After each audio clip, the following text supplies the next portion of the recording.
Well,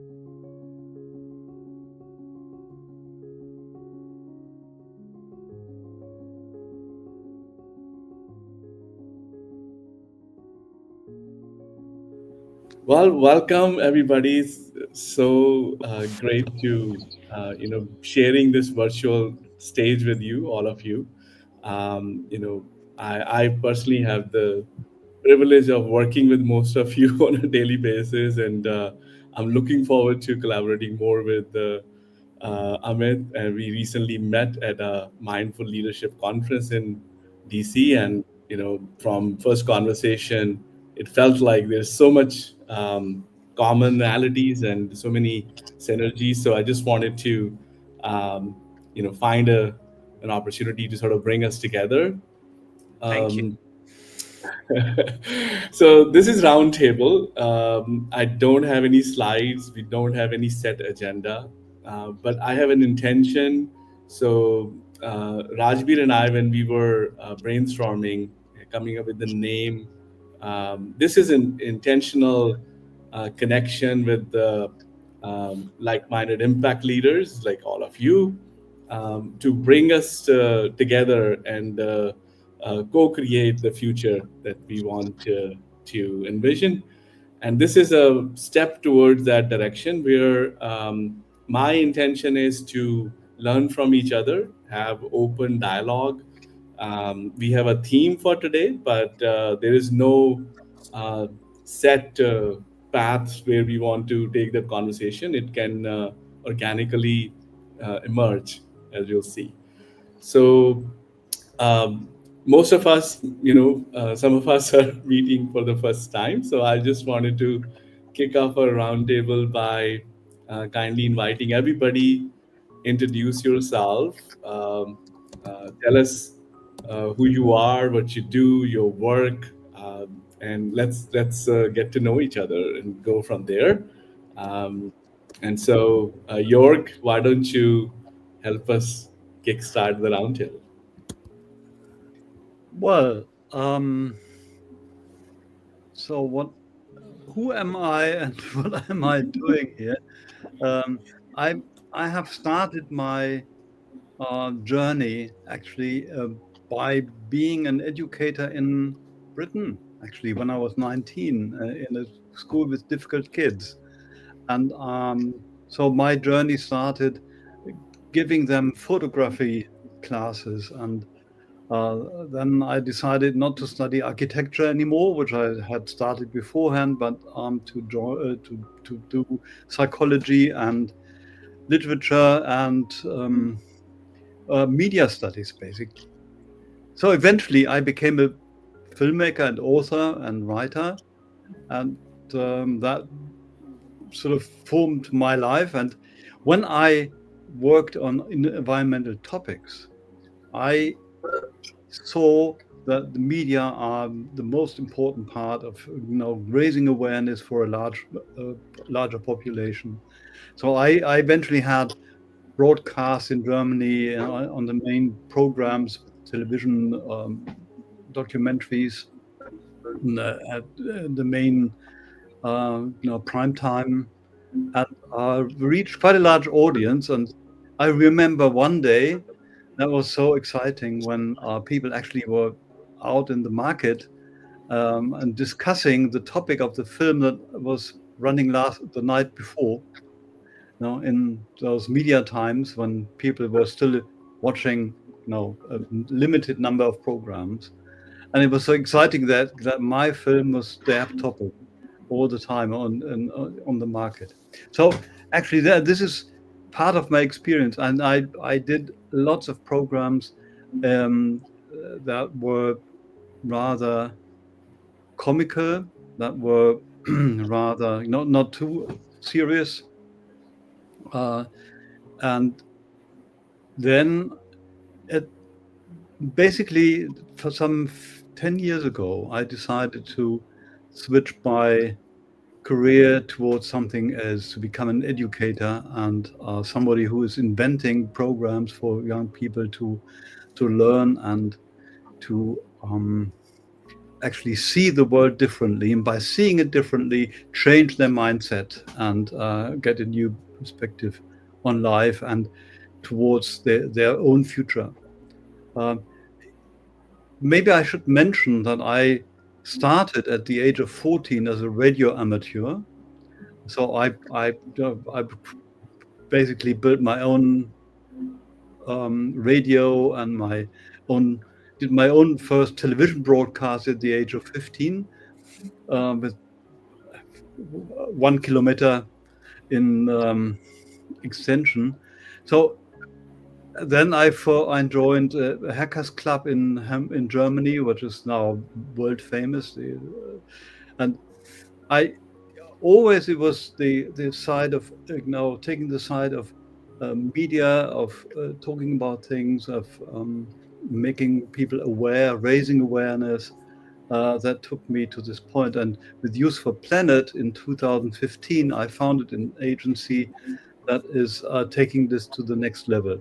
And now I'm working with Paul on this as well, in Luxembourg, in Germany, in the US, in India, in Africa, to bridge the gap between young people's minds and bring them together on the same page, basically telling a story of how we can become a united mankind on the grounds of a common, let's say, a denominator of values, of feelings, of goals, to save our planet for ourselves, not for itself, but for ourselves. And as humans, we need this planet to thrive, and so we need to take care of it, and we can become caretakers of this planet. That's my motivation. That's driving me. And we have an organization now in Luxembourg that has started some 6 years ago, being paid by the government. Luckily enough, we have now six, seven, eight people on the payroll to actually develop programs further. And the outreach is even larger by using media all the way through. So that's me at the moment. I have 3 kids and 4 grandkids by now, and I'm very happy to actually be around young people. It doesn't matter if they are just uh, half my age or a third of my age or even a quarter of my age. So it doesn't matter. For me, it's great to talk to creative people. So that's my story so far. Thank you. Thank you. Welcome, Jorg. Thank you for that kind introduction. Let's switch over. Nidhi, why don't you go next? Okay. Well, after Jorg, I think, he's talking about youth. I will completely transition to the other side of the age spectrum because of the work that I do. So I'm based out of Bangalore, India. And when so I started Silver Talkies, and how they say it, how you call it an unplanned pregnancy. That's how it was, because it was a completely unplanned journey with Silver Talkies. It was never, planned to be what it is today. Uh, so Silver Talkies is basically a community and engagement platform for older adults. So we primarily work with people above the age of 55, with the idea and the intention being how to make the world a better place for them, and how to allow them or give them, enable them, empower them to lead much healthier and happier lives, as they grow older. And here, the journey started as I have worked with McKinsey before, McKinsey and Company, for 7 years. Then I went on a sabbatical. I had my own daughter, and I was on a break when I and a friend of mine rather, when we got talking about our own parents. And there were commonalities about how they were leading their lives post retirement, and there were great differences as well. Because so when my father retired, my retirement gift to him was lots of art supplies, hoping and assuming that once he retires, he would have enough time to pursue, take up his hobbies, which he could not, really find time for while he was pursuing his career and raising a family. But unfortunately, that's not how things turned out to be. He dabbled with those art supplies for a few months, but then, because of lack of inspiration or motivation, he did not really, continue doing that. And in my business partner's life, when her father retired, he was in a transferable job all his life.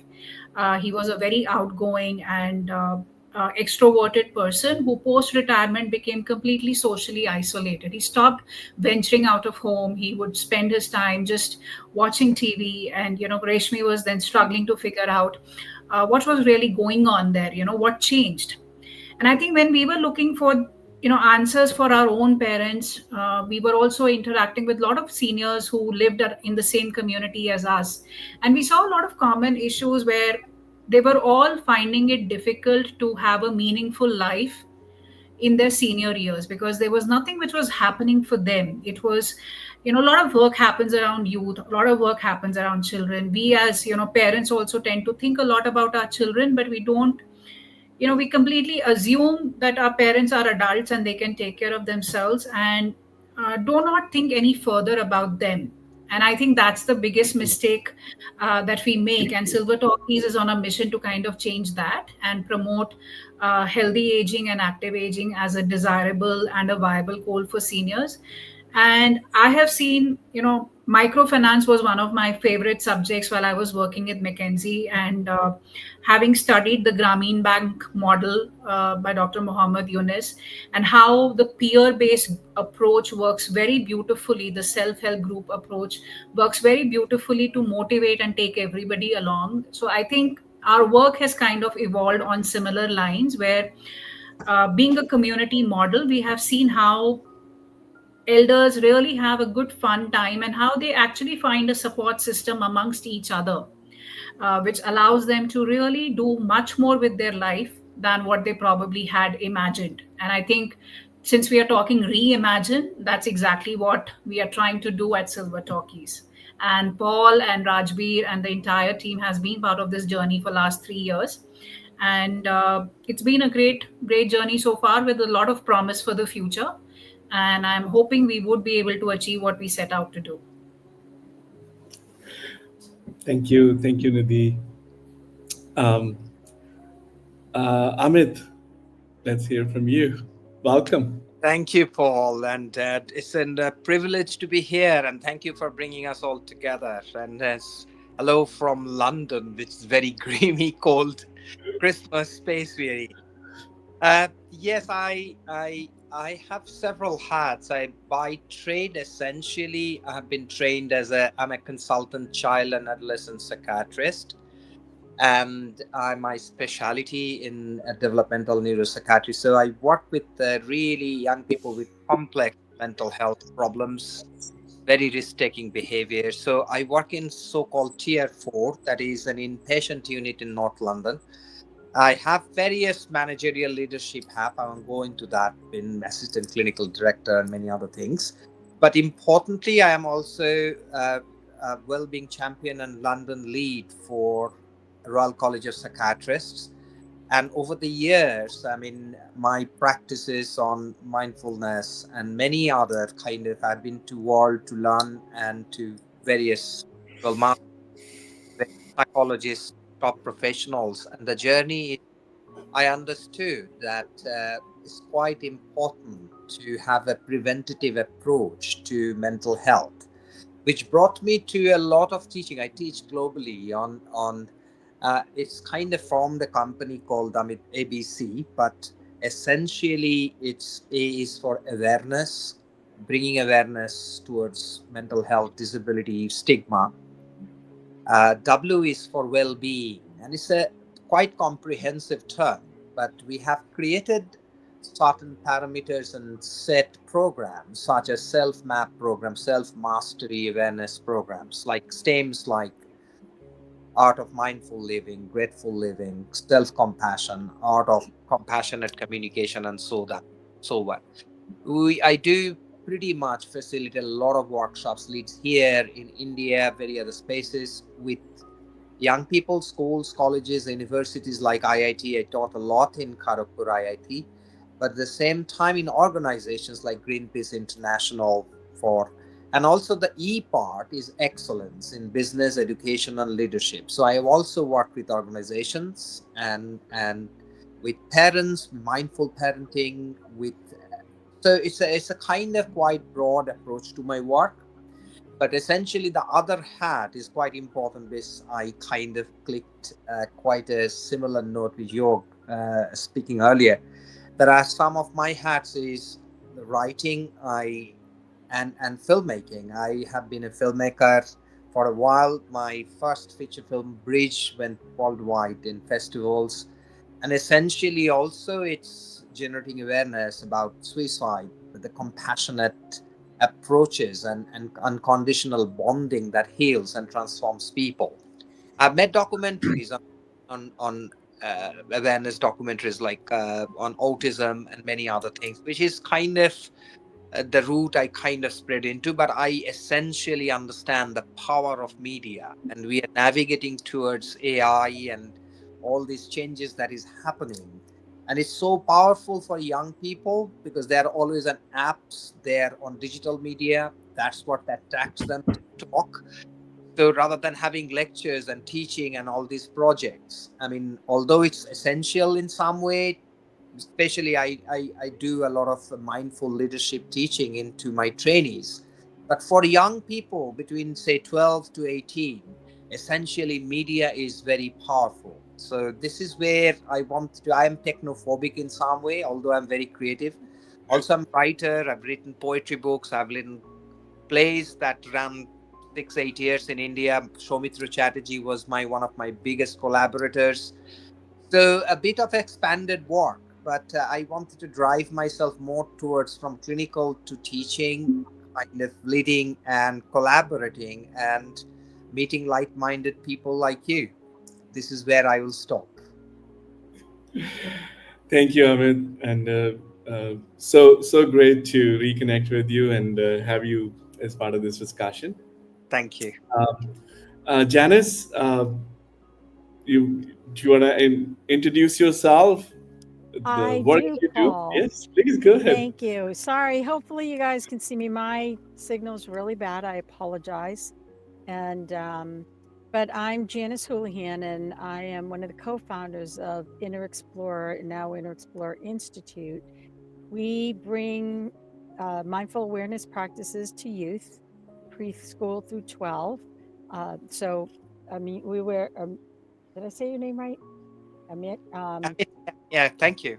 Yes, no, we work with tier 1, 2, and 3 when it comes to youth. You know, we believe that the daily practice of a mindfulness in schools is only going to help kids not only with their mental health, but also with their grades. We've seen grades go up and just their overall health and well-being.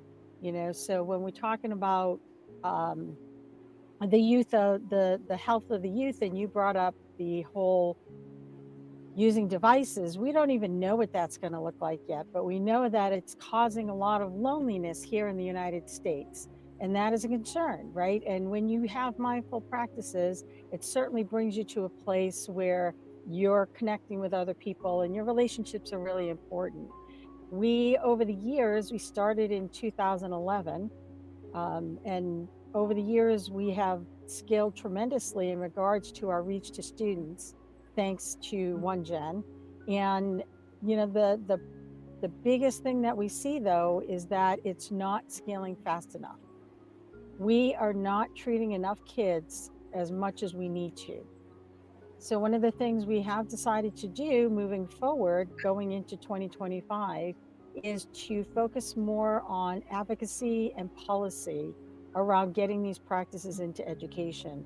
We firmly believe that having a mindful practice in education is just as important as reading and math. Because if they're doing reading and math and science, and they're sitting there and students are not ready to learn, then we're doing them a disservice. We need to really help them be a little more self-regulated, self-aware, and to be able to make a difference in this world, because that's what we want for the next generation as things start to unfold in the day-to-day things that we're living with now. So, Paul, I wasn't quite sure what I was supposed to do for an intro. I hope that No, works. this is great. This is great, Okay. and I hope you're either in a safe spot, parked, I or am. your car has autopilot. No, it doesn't, but I am in a safe spot. I am going to turn my camera off only because of the whole data issue. So I No apologize for problem, that, no but problem. thank But you. good to have you, Janice. Looking forward to the lively discussion. Um, Rajbir, welcome. Okay, I'll go next. Hi, everybody. I'm Rajbir. So, while growing up, my passion was computers and everything related to that. So, I started my journey as software developer.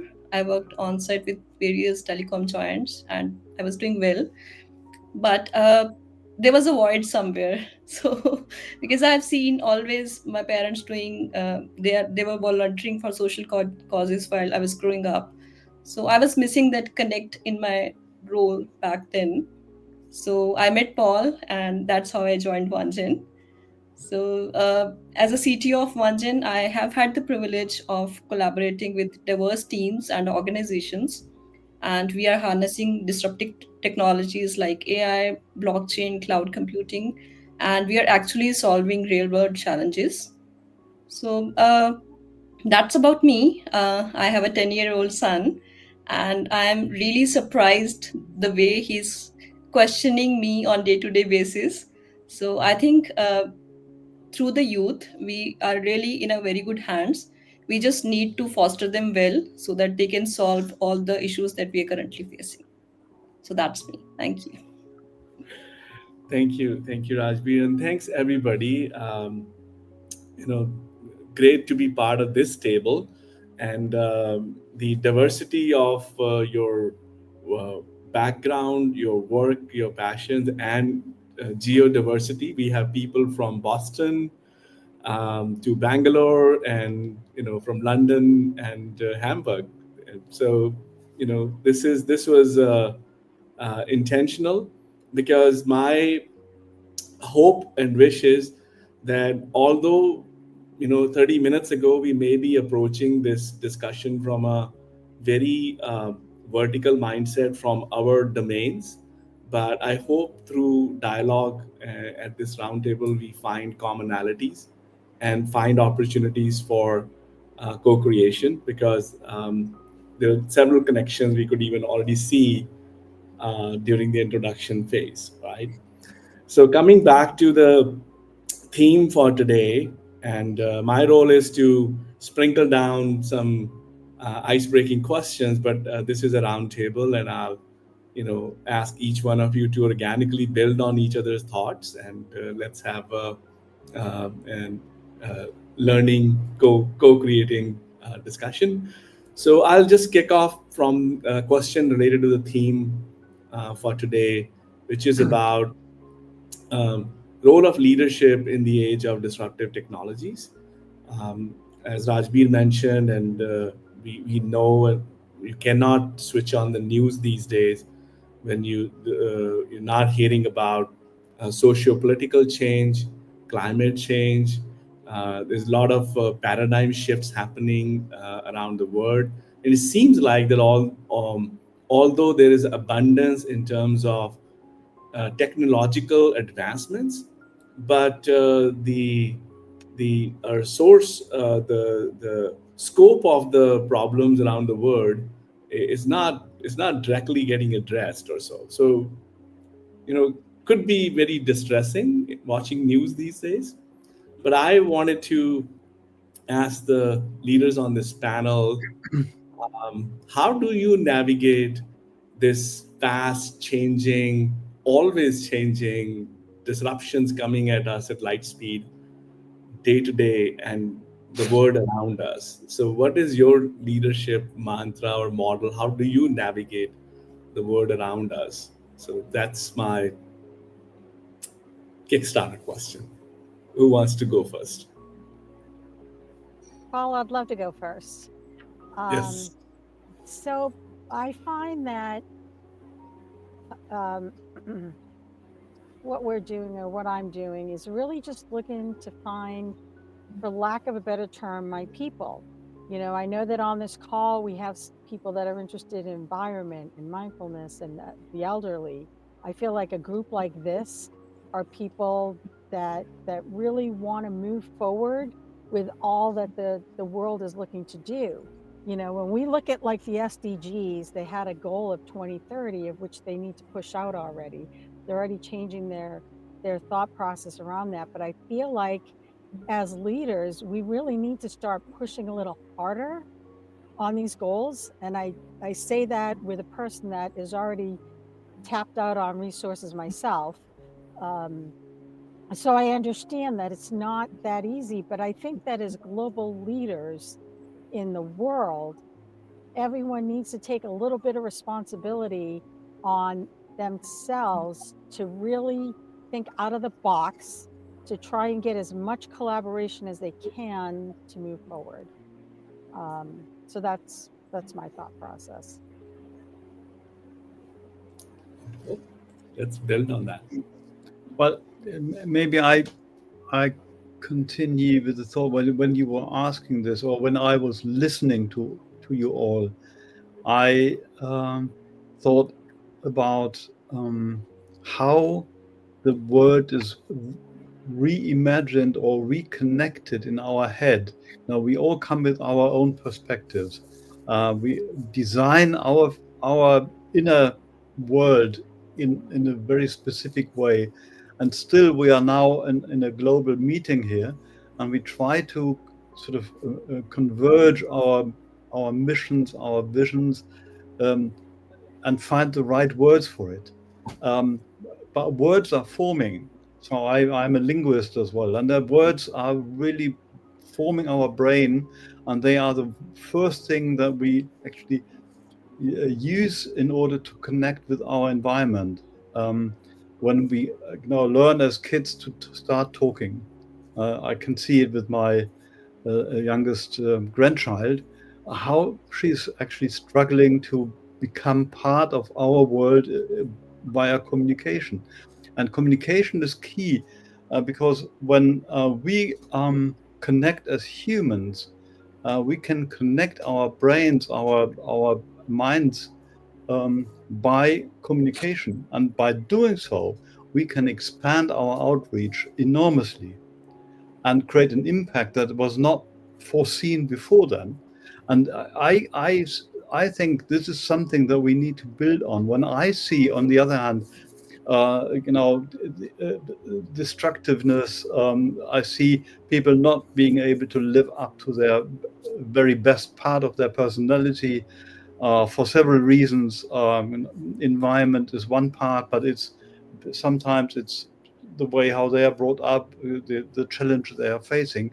But when we actually create an environment of understanding of communication where these thoughts of positivity and challenge are built into the concept of our communication, then we can reach out to the stars. And I think this is what we are all living for now.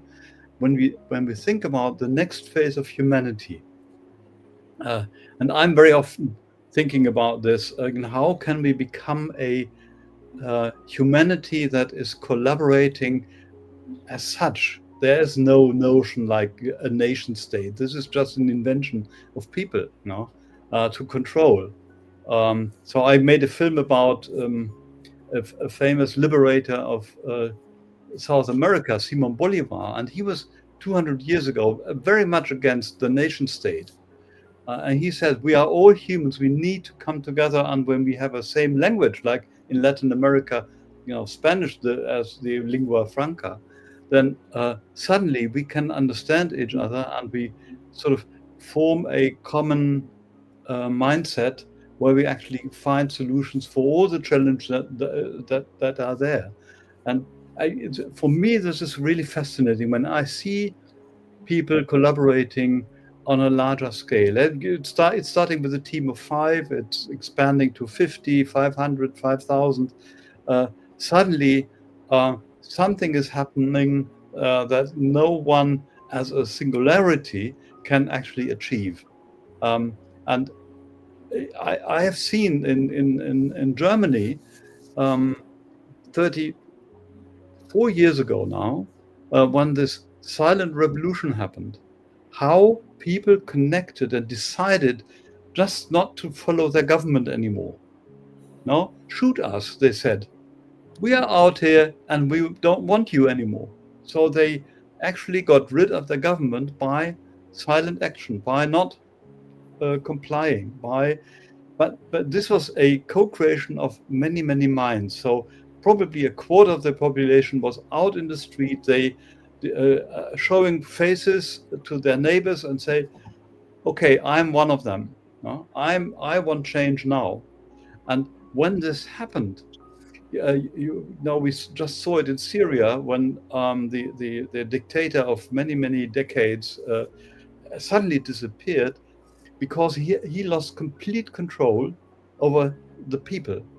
The people have decided otherwise, and there was no chance by killing and shooting people. That's what he did for decades, to keep them together, like herding them, like a herding dog. So actually, it's fascinating to see what we are able to achieve when we follow Janice and the mindfulness. Um, Setting the individual, make it open-minded to communicate with others, and then actually connect on a common purpose and decide for a common purpose and go into one direction, and suddenly the world is changing. I mean, we can decide it. It's our decision. And I feel this very strongly, that even with 8 billion people, 9 billion people, we can come to a conclusion. Let's make a change now and create a better world for us all. That's it. I will probably come in if it is okay. Sure, please. Yeah, thank you both. I think one of the things that we have to understand, that we like it or not, we have a very fast changing, unpredictable, ambiguous world that we're in, and it's moved from in my lifetime from very analog to digital to going to AI. So, and we do not know how is next 10 years we will change our lives unpredictably. And as leaders, I believe that we have to embrace this change and almost see the bless the mess in the way. If you don't say yes and embrace it and understand what are the factors that we have to hang on to, hold to, and as you said, is a common language. The firstly, ourselves, I struggle. I have to have that digital acumen to understand. I learn from young people every day. I see what they do with the phone, how they react to it, respond to it, how their world is shaping from I have no clue. It's about learning, and navigating is very important so that we can understand the next generation better, or the way we should allow us as a leaders to navigate. So the three factors, I thought this is important parallelly, why we'll understand the change and be a part of the change. One is creating, and this comes from a white paper from UK 2013, increasing the mental capital. It means two dimensions. One is cognitive resources and emotional resources. And when we, in young people, we solidify and build on, cultivate and embody the resources, they become second factor, resilience. Unless we build up a resilient generation, or people who not only navigate through adversity and bounce back, even bounce forward with a growth mindset, we in trouble. So we have to allow the change to happen while knowing, I mean, possibly for more than any of you, I see the destructiveness of some of the impact of young people going to wrong places in media, how they shadow, how they kill themselves, even looking at so websites, pornography, exposing them. I saw the bad, dark part of it, which you probably many of you don't see. But how to embrace, understand, and use media to be more resilient and improve emotional awareness, self, and I mean emotional intelligence, in fact social awareness, allowing to create the relationship management, empathy, compassion, kind, the common language creates culture. I completely agree. And that common language is of compassion, kindness, collaboration, and as has been said by Desmond Tutu, Ubuntu, understanding that we are interdependent, we are in that kinship. I mean, obviously, kindness comes from a very old English word, Sindhi, to Hindi Middle English word to kindness, means kinship, family. And we forget that interdependence. We kind of very self delusional in some way.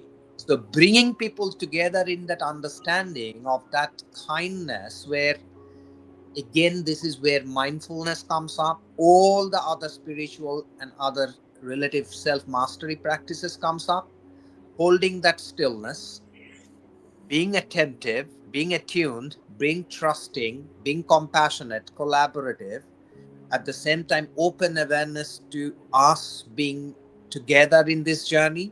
There are mess, we yes to the mess, but navigating through as leaders with hope and optimism. I think that's the way forward. Great. Okay.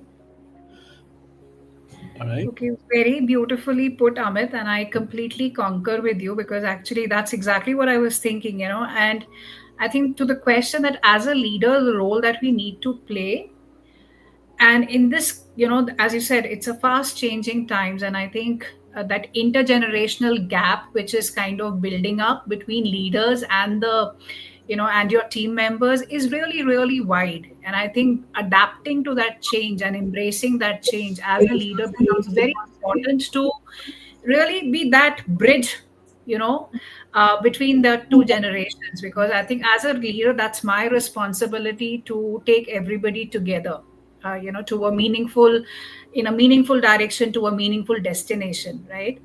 And I think completely, and the change is so dramatic and drastic. I'm mother of a 16-year-old, newly minted 16-year-old. It was her birthday yesterday. uh, and it was like, I keep thinking about how would I behave with my parents versus how I am behaving as a parent right now to that 16-year-old, and how I have to be a very different, play a very, put on a very different hat. And I think that as a leader, even in an organizational environment, becomes equally critical, because what I have been noticing in teams, there is a lot of change in terms of their attention spans. They need a constant challenge. They need to be appreciated. They need to be heard, right? So I think giving them that inclusive environment, where they feel accepted, where they feel they belong, I think that becomes very very important. And especially nowadays, since technology is kind of taking over almost every task, since I was at that AI academy to see that how AI is actually, changing how we work, is I sometimes wonder how will it change the coming up, generations, in terms of how they work and how they function. But then I think we just need to figure out our way, and we just need to keep adapting. And I think as a leader, that becomes very, very critical as part of our role. That's how, and being inclusive, being adaptive are the two keywords that I would like to add to this conversation. Mhm. Yeah. All Okay, right. maybe I can go next. Sure. So I agree to what everybody is saying. Definitely, we need to foster adaptability. We have to be ethical, responsible, and that is not just to create business value, but also to create meaningful societal impact. And because we are talking about disruptive technologies, so there is one recurring challenge that I have observed, that many technology led innovations, as often as high as 70 to 90%, they fail to produce the desired impact. And the primary reason is the lack of alignment with the purpose and the priorities. So, true transformation, as per my point of view, that is not about adopting the technology for its sake of adoption. Instead, it should be purpose driven or business led, with technology acting as an enabler rather than the starting point. So, as we were in the, I was there with Nidhi at the AI summit yesterday. So, I was thinking back in my mind as a technology leader that there should not be any point where any mission driven or purpose driven organization should think to adapt AI just for the sake because everybody else is doing. So that identification, that clear purpose is very much important to identify before adapting any such disruptive technology or things like that. Definitely we have several examples of disruptions. Take Uber as an example, where they have transformed the whole idea of transportation. So we have Instagram, which has really revolutionized the photography and the social sharing. So all these are very disruptive ideas, and we have seen that in our day-to-day life. But what to adapt and to what extent we should adapt, I think as a leaders, that should be our responsibility, that we make those conscious choices. So that was my part. Yeah. Rajbir, I just question with technology the whole addictive behavior. So I think we all agree, right, that technology is necessary. We all agree that we need relationships in life outside of technology, but then how do we tackle the whole point of, especially the younger generation, being addicted to technology? Uh, I think we need to co-create the world with them. So we might have to build some frameworks Love where that. we can. Uh, can you repeat? I said I love that. Go ahead. Okay. Yeah. So we need to co-create a world. We need to envision the future of the world with them. So in case, even not about the younger generation, what I would like to take the older ones along with us. So together, it's a responsibility to use the technology at its best. So if we are co-creating with all the generations together, we can do that. That's possible. But it is something which all of us need to come together, and that is possible then only. Yeah. I will That's make my a quick comment and I was just, yeah, Amit, yeah. sorry, I Go just ahead, want to make a quick please. comment again. This is the word that co-production or co-creation with the young people. If we are almost delivering a pill or a technology, it's not going to work. We have already seen that. I'll give an example in my field. Like we have, because of the pressure in national health system, we have not have enough therapists, so we have created cognitive behavioral therapy in through technology or many other assessments such as ADHD assessment through QB test. The human element is lost. I mean, the what we call the healer's effect, you can placebo effect, the human connection, the openness, the empathy, the genuineness that we have in presence, it lost if we just use technology. So we have seen coming together in some way using certain apps, but actually bridging them with connections. And that came from our youth board or youth services that involve into co-creating the services. So they can actually tell you this works and this doesn't. So that this is the key, that we co-produce always in every step what is about me, not without me, rather than giving them something that yeah. And technology can be scary, but again, embracing and using, I mean, any tool can be scary. I mean, from ancient times, either you use a hammer to break somebody's head or to chop off something from the trees to have a fruit. So how you use it, it is about, you said something very important, Rajbir. It's about creating meaning and value.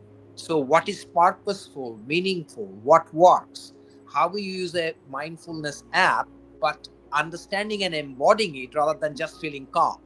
So it is a really navigating, combining, and co-producing is the key.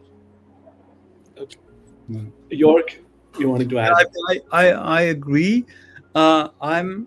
I see. I've just made a film about the digital devices and how they um, conquer our minds and how they change our mindset. And so this happens unconsciously, and very many young people are just sort of living with it. We give them this world, and we have no meaningful answer how to handle it.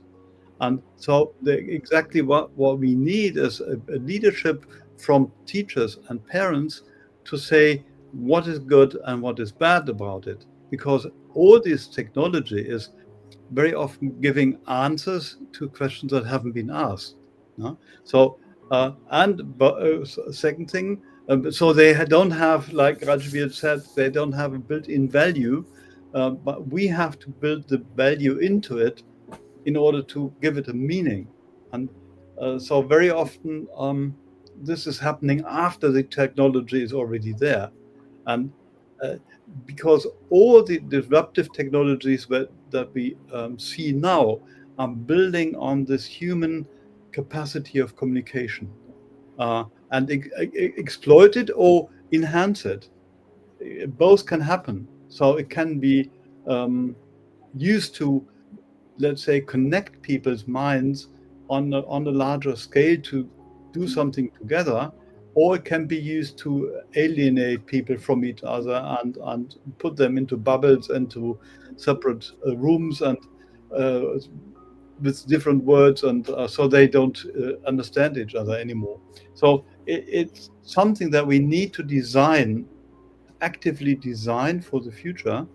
And I think this is part of my own leadership to actually find ways and solutions to these social challenges, because I see the huge opportunity that it gives, that we can actually co-create living on this planet together by using technology. AI is integral part of this, of course, because it's supporting our biological minds with something that is can be very reliable. But all we have to take care of is the emotional underlying human biomachine uh, uh, mechanism that is there. We are biomachines, and we function different from technology. And so in order to control technology, we have to become aware, emotionally aware of what is happening there. And I'm reading a book about using emotions in a proper way by a brain scientist. Unfortunately, it's only in German, but this book is describing how the underlying emotional layers are sometimes preventing us from really becoming leaders because we have so many fears, we have so many um, prejudices, we have so many things that prevent us from really doing something useful with it. So um, I think what we need is actually a training of for an emotional driver's license alongside technology. Great thoughts, building on to, I think, each other's point of views. Since this roundtable was designed to bring diverse um, impact leaders onto the same stage and different point of views, um, I would sort of give each one of you opportunity. Like, now that you know a little bit about each other, your background, what how you think, what's what would you like to know more from each other? Like, so this could be like a pointing questions. So for example, I would like to learn a little bit more about this part. So this is like, you can go across the table and see, okay, I wish I knew this before. Well, actually, my when I listened to Nidhi, then I immediately thought, oh, this is exactly what I want to achieve. I want to bring young people and old people together into the same room, because then they can co-create something. Uh, I saw this with my mother when she was on stage. She was playing, at the age of 95 in a play with kids of 14, 13, 14, and they helped her to memorize her text. But she was basically writing the text beforehand, and then they played it on stage. So it was a co-creation in this very moment. Um, and I think when we use technology in the same way, bring people together from different ages, there's no limit really, uh, but, that we have to take care of. No? But it needs to be guided and it needs to be guarded as well with rules and values. And The but maybe you pro- have a yeah. Sorry, if I can I just comment rather than a question. I just from you mentioned about the book. The problem that we have, there are two issues here.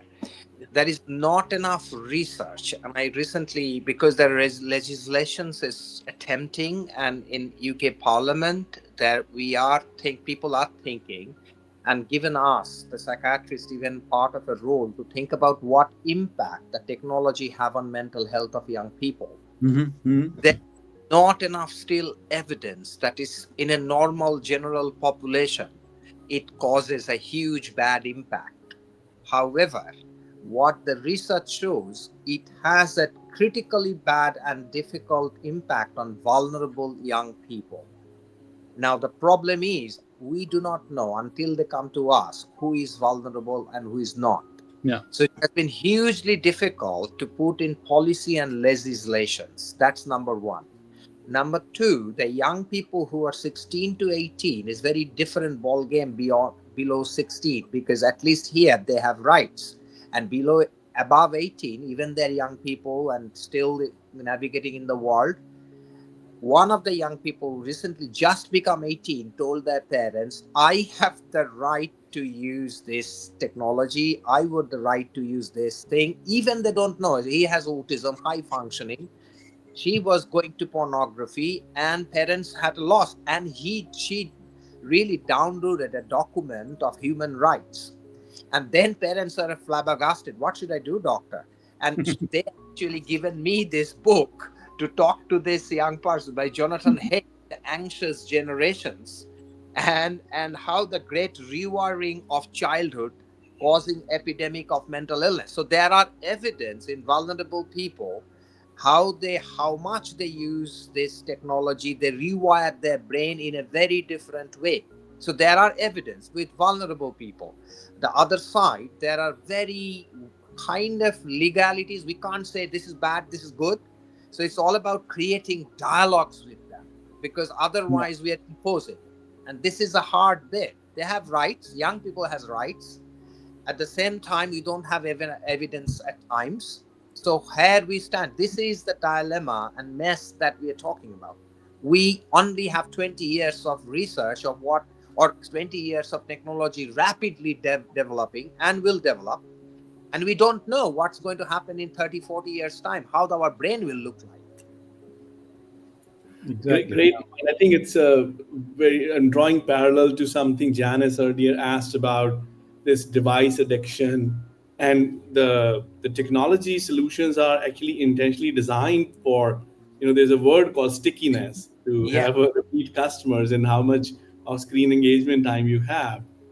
So it's on one side, if the barometer is to have as many people engaged with the screen, because that relates to certain business outcomes, but it is creating unintended consequences, as Amit brought out. And but I think I'll go back to it. Like, what's one thing you would like to pick from each other?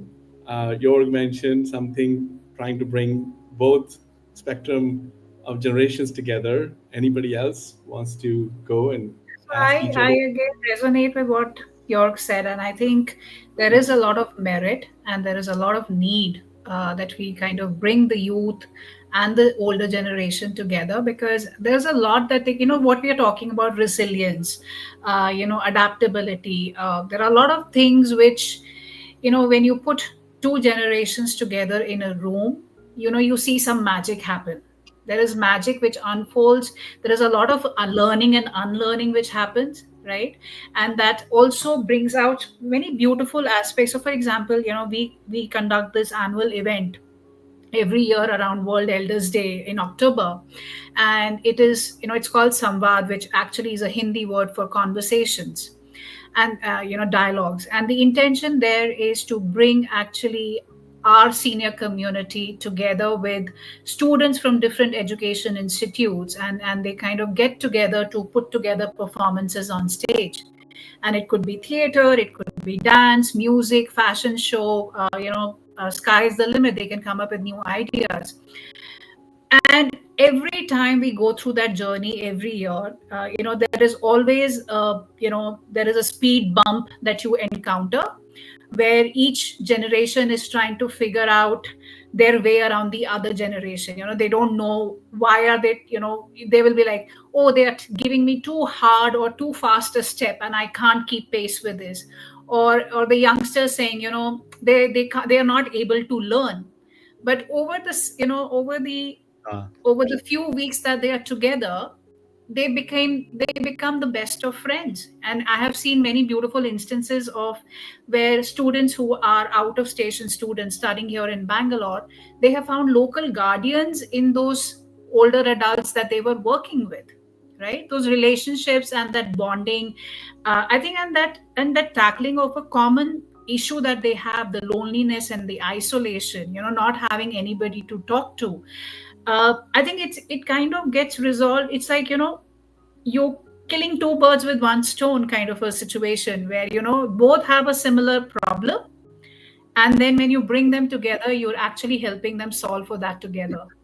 So I think, Youth for Planet and the work that's happening with the youth, or what Janice is doing with Inner Explorer, the whole mindfulness, and helping vulnerability, and helping students and everybody kind of becoming calmer and be more resilient and be able to handle situations with more courage and elan. I think that I would really like to kind of imbibe and see how we can actually work together to the benefit of both sides, the youth and the older generation. So I think there is a lot of merit in bringing those, connecting those dots. Yeah. So maybe I just I was, hold on, Paul. Go ahead. Go ahead. Go ahead. Go ahead. Sorry, so just picking up on this, I think, and with Amit being a filmmaker as well, I think this multimodal perspective is the key for accessing new dimension of reality, and become ready of and create this kind of openness, and become ready for new ideas. And then because reality is constantly changing, and especially in this technology world, it's faster change happening. We need this approach from looking from above, looking from the level perspective, and even from underground, frogs and fish perspective, in order to co-create future together. And the big question is, how can we create a system that brings all the people together on a level playing field, that they don't feel alienated. And like you said, when you create a communication situation where there is dialogue and openness, and suddenly an understanding, then you have a good breeding ground for this commonality, for this coming together, and start co-creating. Yeah. Yes, go ahead, Yeah, Janice. I was going to say, first of all, let's recognize how brilliant technology is that we're all sitting here at this table. And,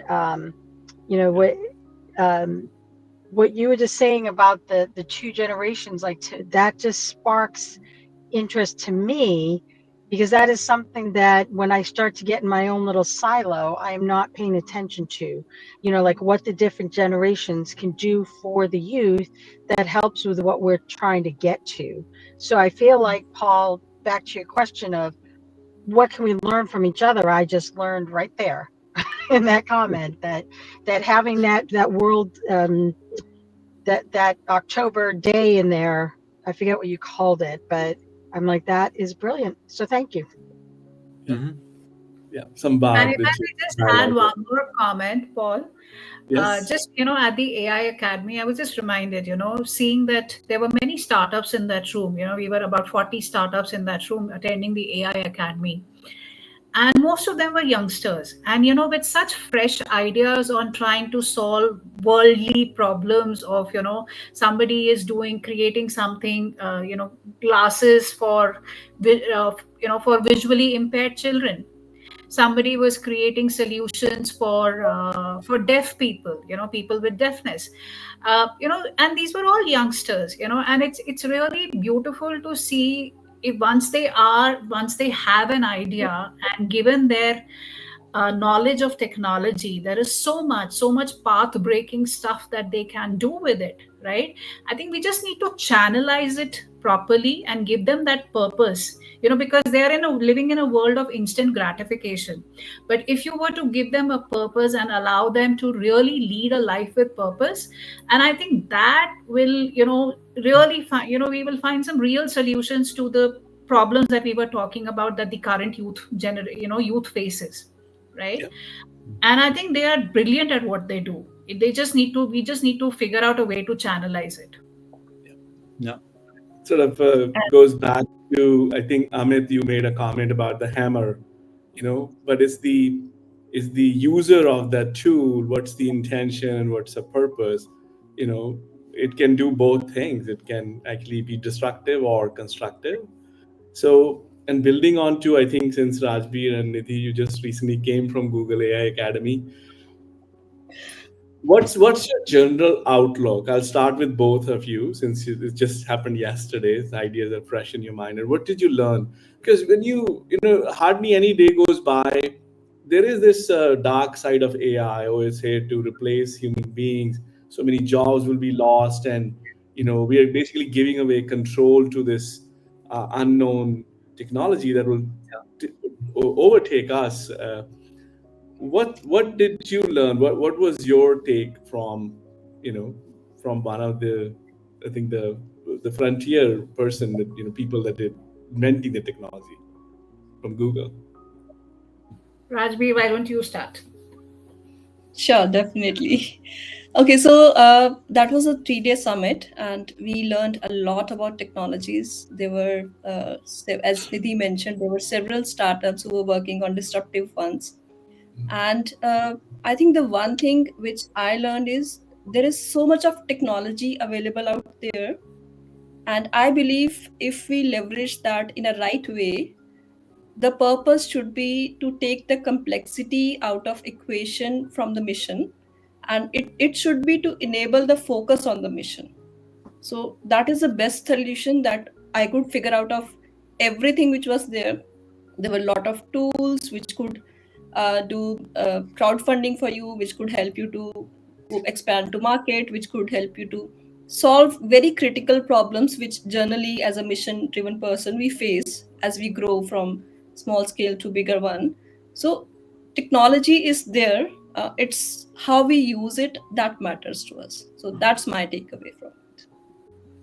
Okay. And to me, I think it was innovation that kind of stood out. That how innovatively you can put technology to use to solve some very real problems which we have not had solutions for so far.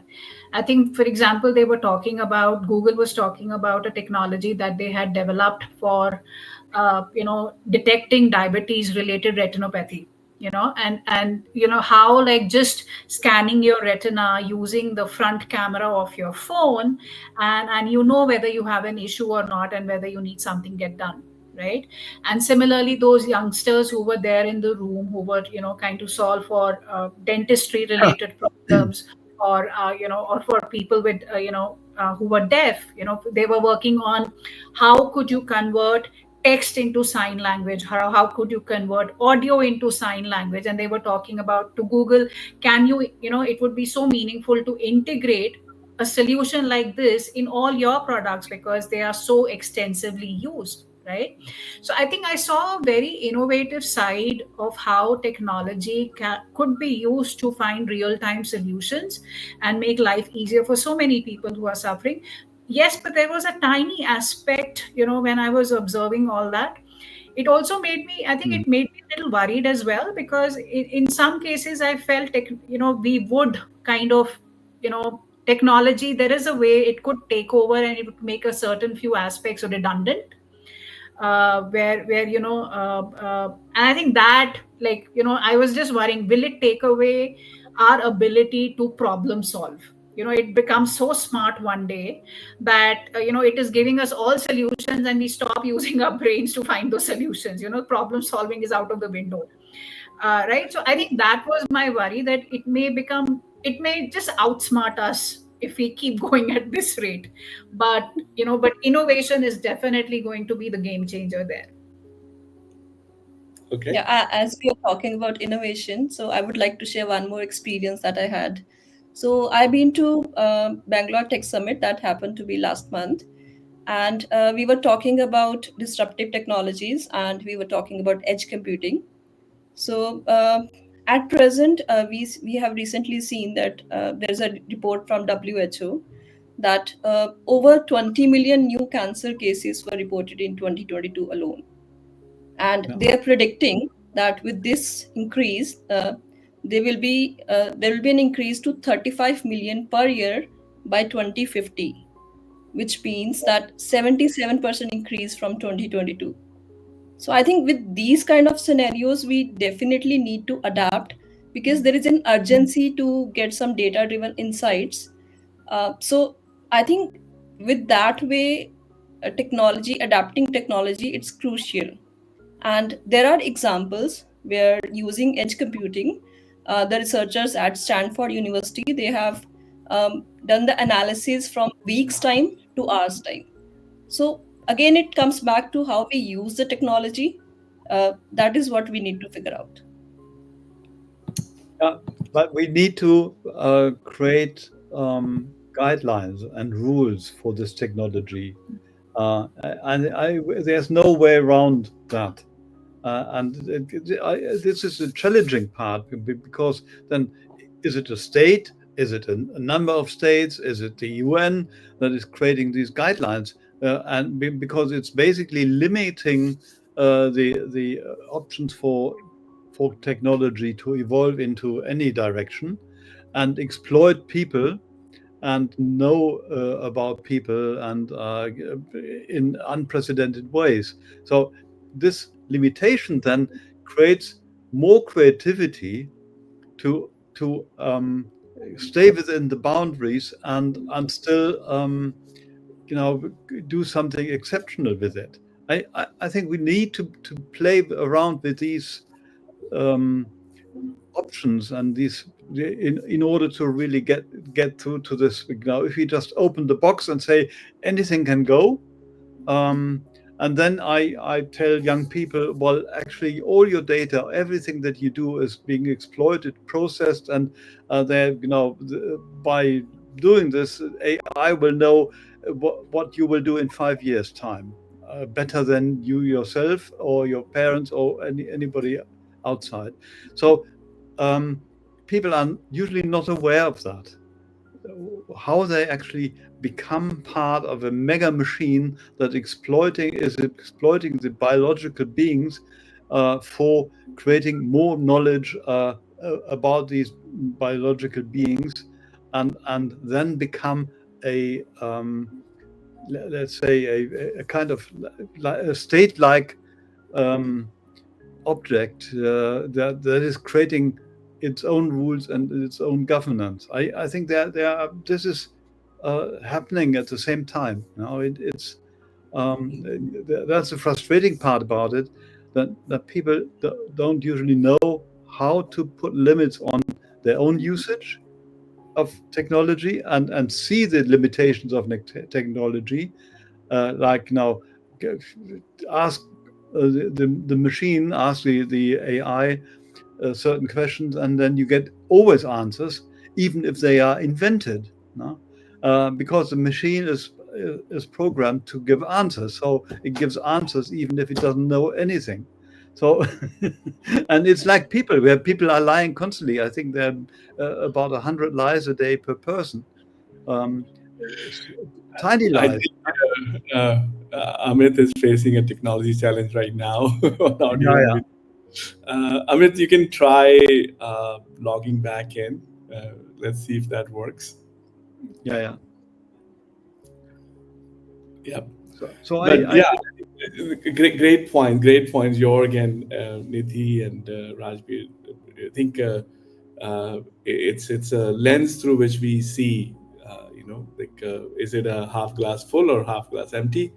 And that sort of leads to, as leaders, I think, a lot of choices that we make on our journey for impact. Um, so I think I'm looking at the clock, and we're sort of at a home stretch, last round of I think discussion. And what I'm most curious to know about your perspective on the future. And I'm not asking you to make predictions, uh, but let's say, uh, 3 years from now, um, this is, we are at a year end right now. Christmas lights are all around and holiday, and people are making New Year plans.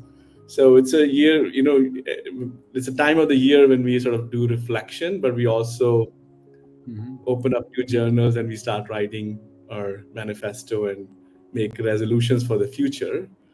I'm just curious to know, 3 years from now, let's say if we happen to meet again around December, mid-December 2027, what kind of word you visualize? What's your vision 3 years from now?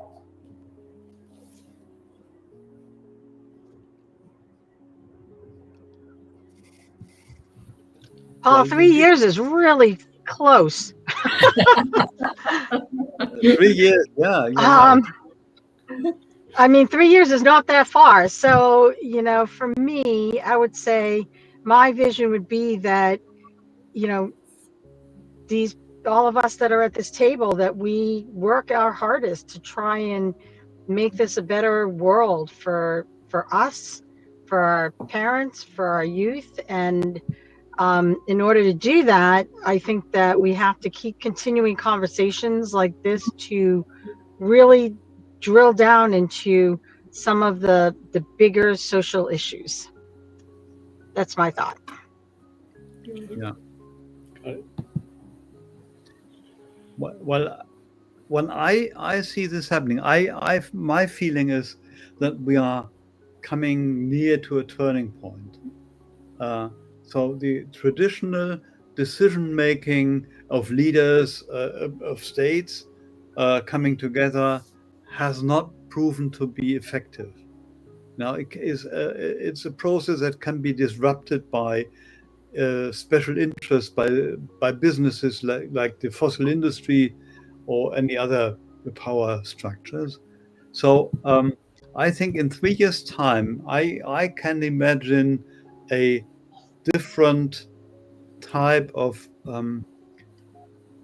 uh, communication about the future by connecting the dots in a completely different way, by using AI as for advice, constantly for advice. Is it wise to do this or this? But bringing minds together, um, like you may know this notion of a ting place. Now, when people come together, there's a tree, and around the tree, people are meeting to take decisions on a local level. But when doing this regularly, you can really come to because it's not just about single people making decisions for themselves, but they always, humans tend to think about other people as well. So we have compassion. And when we use our compassion and use technology to enhance our compassion and see what the life of people on the other side of the planet is like and how it is affected by us, then and then we can use again use technology to make this connection and give us the impression of what people feel on the other side of the planet, and how they can improve their life by us making other decisions. So I think that this opportunity is coming closer, that we use these technologies, that we use leadership tools, that we use communication tools for this purpose, in order to save something that is very valuable to us. This wonderful planet that works as a machine to support our life. Well said. Amit, thanks for joining back. We are sort of Sorry, just it's no, this no. technology kicking me out. Don't Promise like and me to talk pitfalls of against technology. So you made a point. We are just going around the table, and my question was, 3 years from now, what's your vision for where this thing is leading, and what do you visualize? Uh, what kind yeah, of I work? really like to see that. I will really highly welcome AI, and because it's inevitable, and I would like this value-based, meaningful AI in not only in medical and otherwise, which will revolutionize medical and other system, but also in normal life. Giving an example, what I think I heard, I mean, Paul, you might be in those sessions in DC, that technology are used to, I'll give an example. What I heard is revolutionary, like young people with autism, as you know, they find it very hard to go to busy places. I mean, even they're high functioning, to supermarkets and stuff. So AI has developed technology for virtual reality, otherwise, for them to sit at home, visualize, and going to the spaces where, which what we call in therapy is exposure techniques, and they can have it at home. This will revolutionize the work. They don't have to go here and there, wait for things, and this will change many people's life in very meaningful way.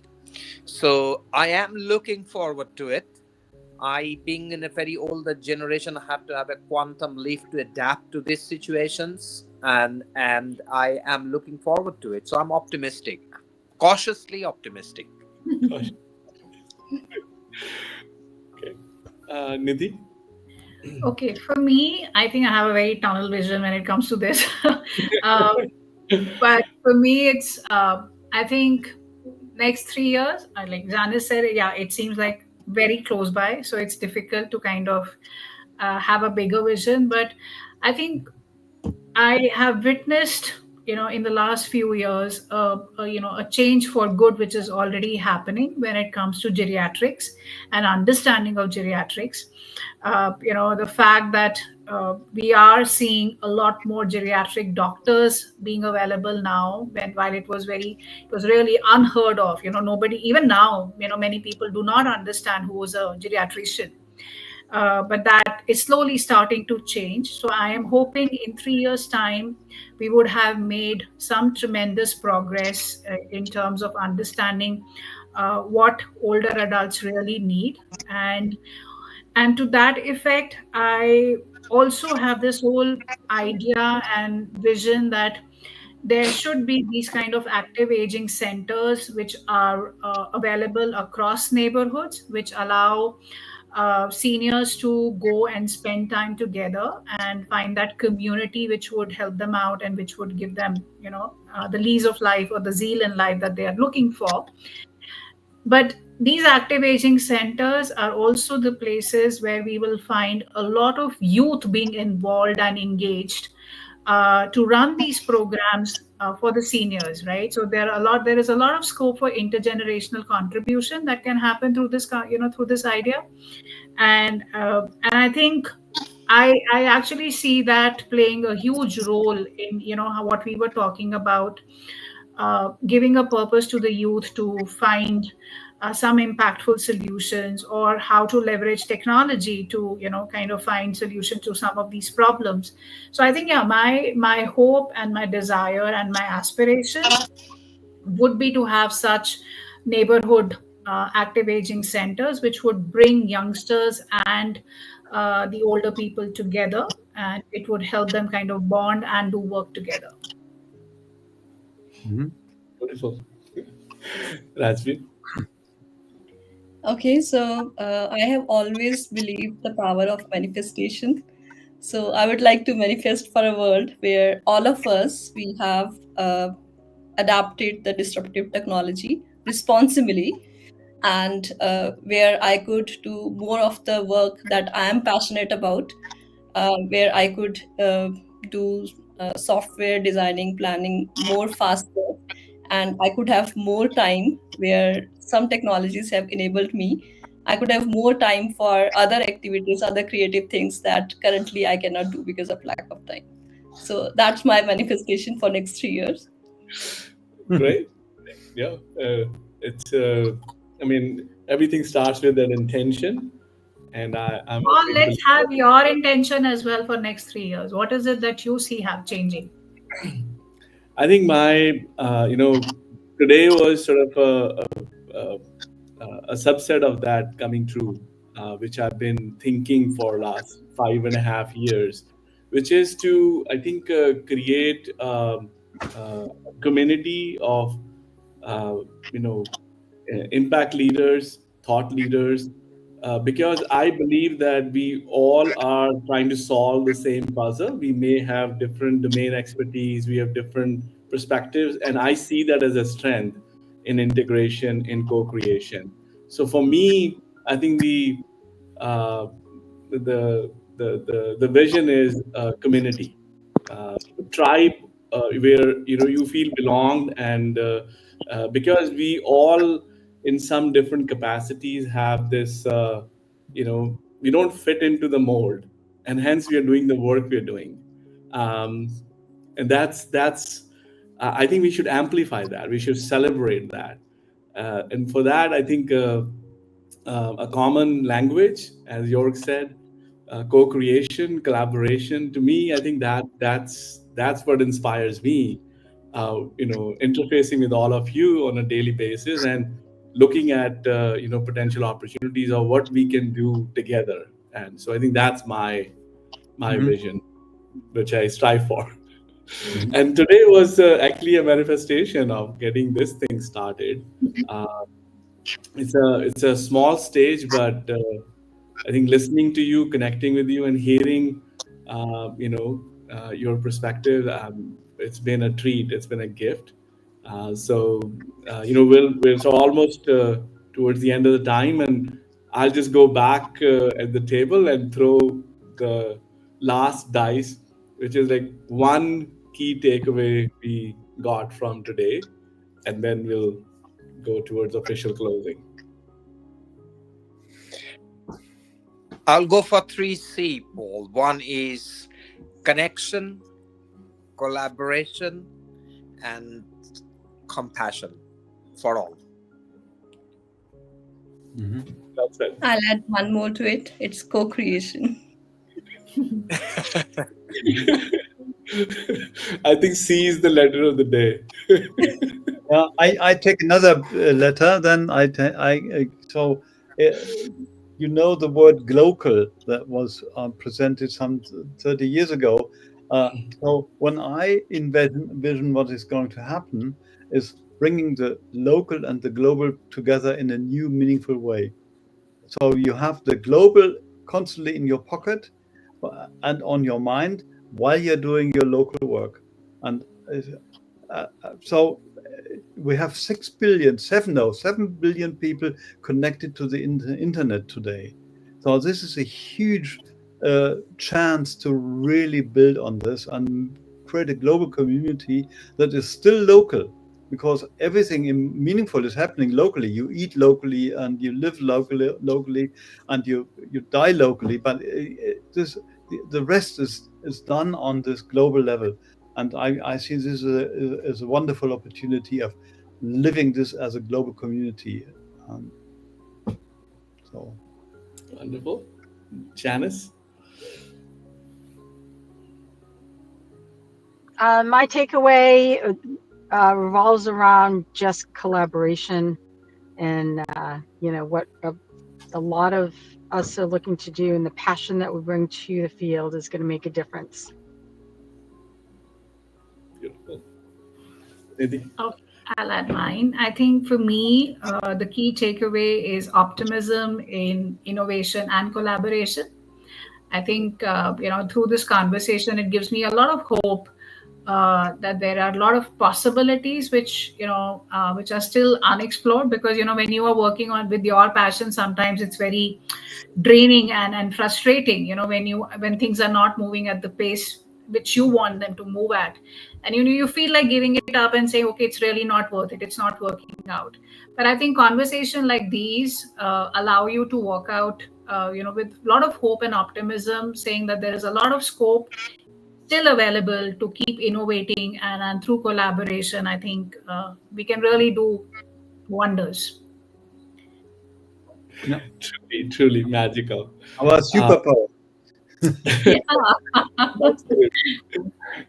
I'll just formally close our roundtable. Thank you all But for. we must thank you, Paul, for bringing us together. We're immensely grateful, and this is energizing and really, really fantastic. Thank you so much to you.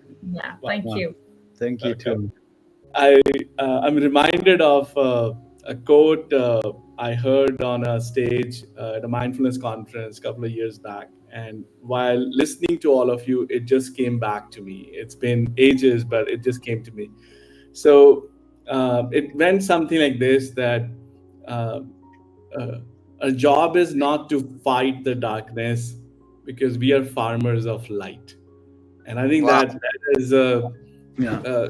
that has been such an inspiration to me. And when I listen to you, I have a privilege of working with you.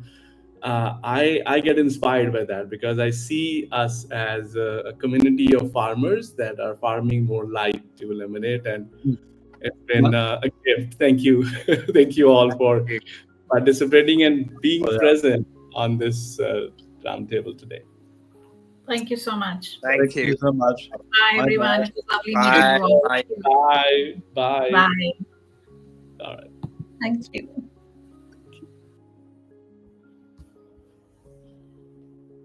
Wonderful, Paul. Yeah. Thank you, Georg. It was very organic, and I loved it. I loved how we built onto each Yeah. other's. And this is what I call resonance.